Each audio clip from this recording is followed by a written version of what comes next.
So we're going to go to SAT, and then we're going to go to our clean room, then we're going to go to our mission operations room. We're going to go to the Earth Science Center and see a movie there.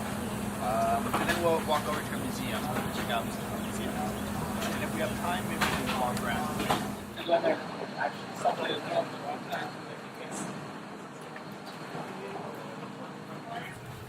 Mars 2020 mission? Yes, Yep. that's exactly what it is. So, well, roughly about 500,000 times cleaner than the average household. There's HEPA filters and charcoal filters that blow from the south side to the north side. So the air is constantly filtered, constantly blowing through, constantly circulating. What's inside? It's an Earth mission. They probably don't have to be as clean. If it's going to Mars, then they pretty much have to be buttoned up like that. Even if you have men have beards, they have these bunny suits. They go through what's called an air shower. Right over there to my left, there is a little shower there. They basically has two windows.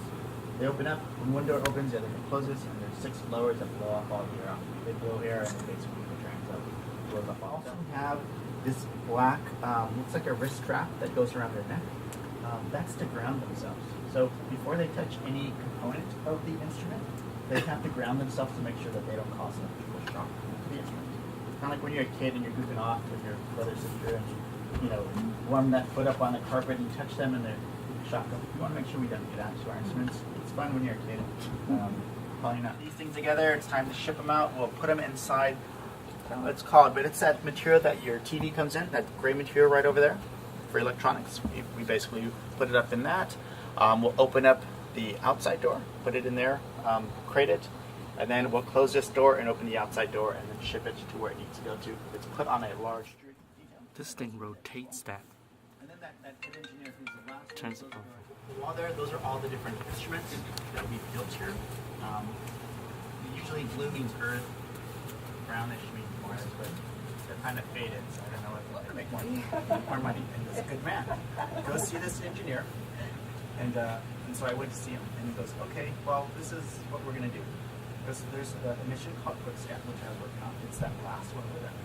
It has rotating people to work on the mission.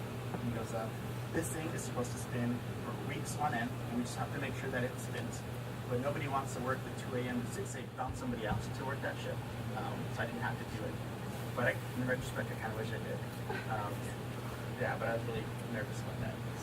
That's a lot of money. I don't think I can work it that long and pay that. I've been fortunate to work on the follow-on, which is called Rapids. Kind of thing that had a red and green, so it's emergency. Something happened, I had to press red to make sure it didn't fall on. And that was me. Are there any questions about the room or about the mission? Mars 2020? Yeah. We have a name for this. You can't just shake it for hours on end to make sure no bolts or screws are going to fall. Because when we launch, it's pretty, it's not a smooth ride. We do acoustic test. Put in a room that, really big. This Twitter, 200 our proposals and stuff.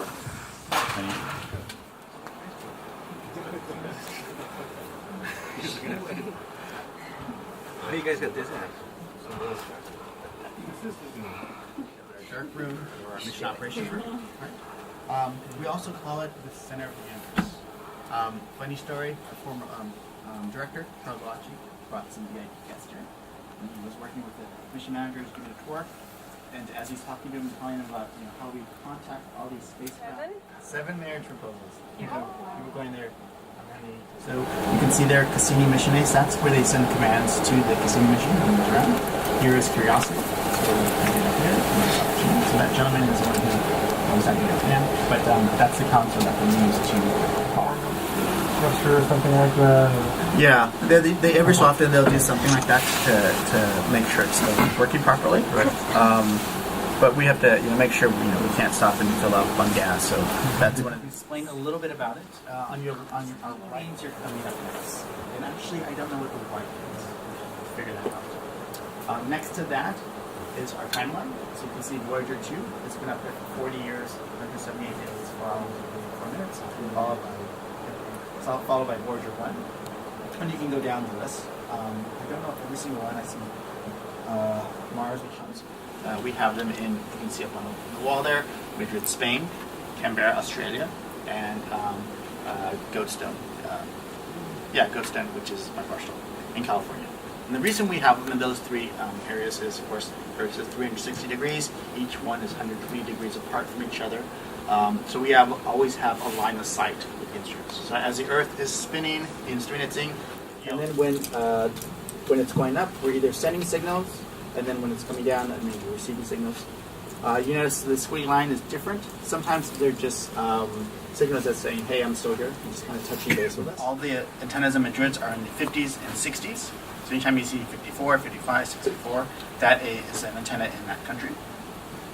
Next to that image, you can see what instrument or spacecraft we're talking to. It can be anywhere between 13 minutes and 30 minutes. What is this? MMS4. I needed to do a better job than my job. That spacecraft. So if you guys are all mission managers, you have to schedule some time using those antennas. So sometimes you have a lot of time, sometimes you have a little bit of time. So you basically go, here's our timeline. So as time goes that way, each one of those missions has that much time to use to either update the software on their instruments, much like a computer when you want to So do. from then on, we just pass around peanuts at every kind of event. People will lie about their peanut allergies just to make sure that they can eat the peanuts. So the peanuts out there are from Curiosity's landing. I think they're the last jar of peanuts from that event. Wow. It's tied into the Deep Space Network. Yeah. So, You know the story of It's the name of the spacecraft. Sometimes this thing lights up, which means we're setting a signal. The graphics, the art, and they kind of took out as a bridge that gap in art and science, make the lab look a little nicer, and stuff. And that's the second one. You can't put JPL on wheels. You go, okay, we'll just put these odometry markers on it instead. And that way we won't say JPL. We send it to Mars, it gets there, we roll around, we're like, yeah, that's a JPL. The camera, sorry. Like nuclear powered. Nuclear powered. This is a nuclear fuel. It looks like one of these DeLorean Back to the Future thing. And all the walls are white. And when they were taught to go forward and understand 2 inches or 2 feet because everything was blank. So they had to put the canopy all over the military canopy around it and lower it.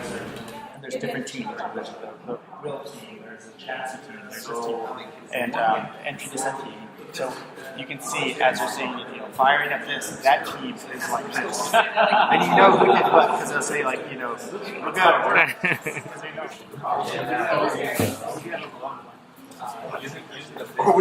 You didn't expect this is like Disneyland, huh? Drop gang signs. Yeah. Grab some 3D glasses, go take a seat. Where are the seats? Right here. Oh my god. Hey, don't spin my globe. So what we do is we can see all the different instruments we have that are studying our planet, visualize them on the screen. Put it right side up. You can go down here and see whether you get- I'm falling. or you can speed them up as well. So that's where they're at now, or you can do this. Just go crazy. But they were pretty fast. It's not like that. Oh. If you go ahead and touch one of the instruments, double touch it, just double tap.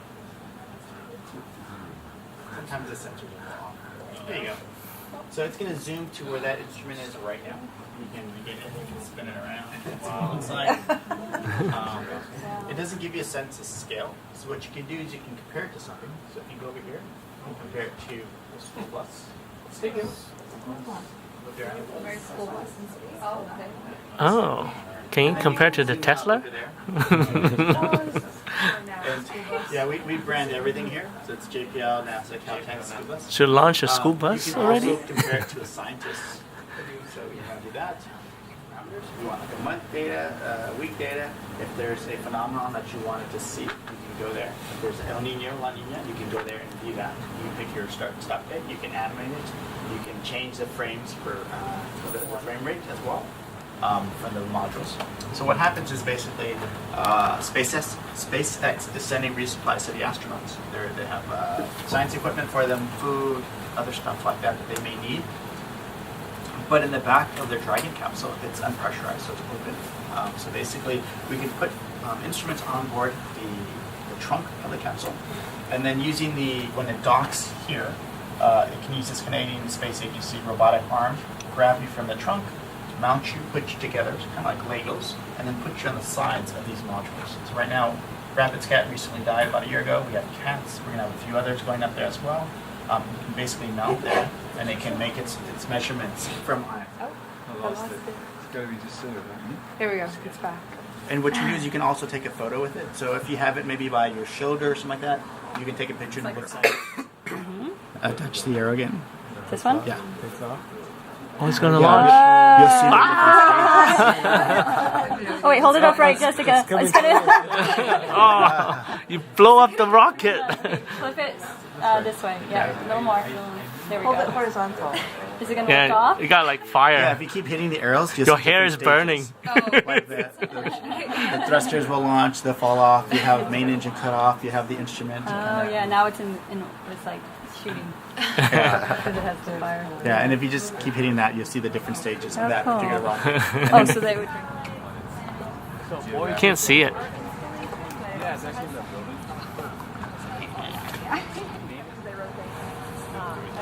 Johnson was interested in getting one with red LEDs so that it doesn't ruin your night vision, and then you can stand by the sign, point your telescope at the same target it's going, and look at what it's telling you to look at. So Johnson was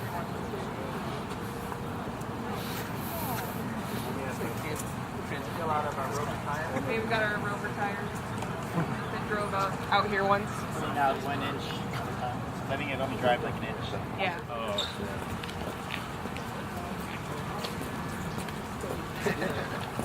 When I worked, we decided to make Spirit an Opportunity, which are solar panels basically the size of a golf cart. I don't know how much they weigh.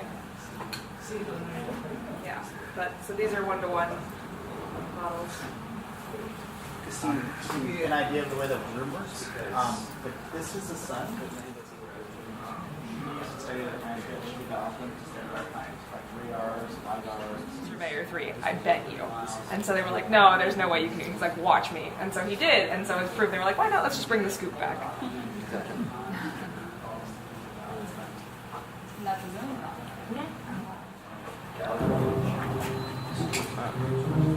Oh, this one has better sound than the People look at other it. one.